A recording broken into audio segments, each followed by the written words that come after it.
Hello, brothers and sisters.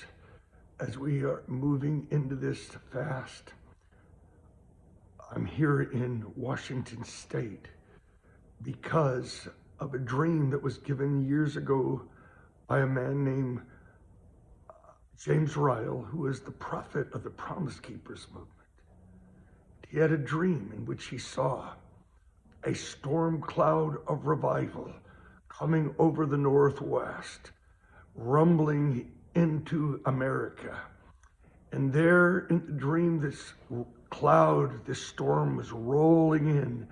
And suddenly he saw a map of the United States with the word abortion written on it, with blood dripping from it. In the dream, the storm shuddered to a stop. But what was stunning is a man from the Midwest reached out and grabbed that storm and pulled it in to America. I believe the dream was a timepiece prophesying the days of revival that we are now glimpsing and seeing the cloud the size of a man's hand. And I believe it was speaking to the time when abortion would end in Roe v. Wade, that the blood of Jesus would have done its work.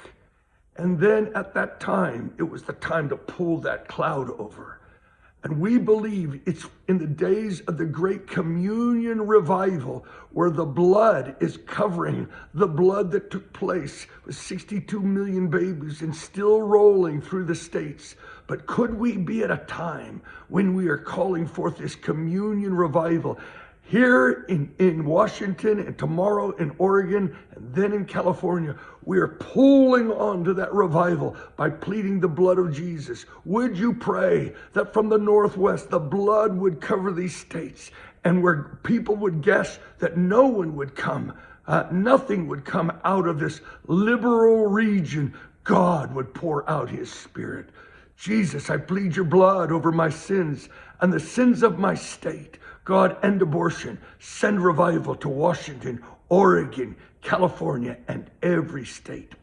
Brothers and sisters, April 5th, we're calling the whole nation on that day of Passover to take communion and apply the blood to this nation, believing the Spirit is being poured out for such a time as this, witnessing to the blood.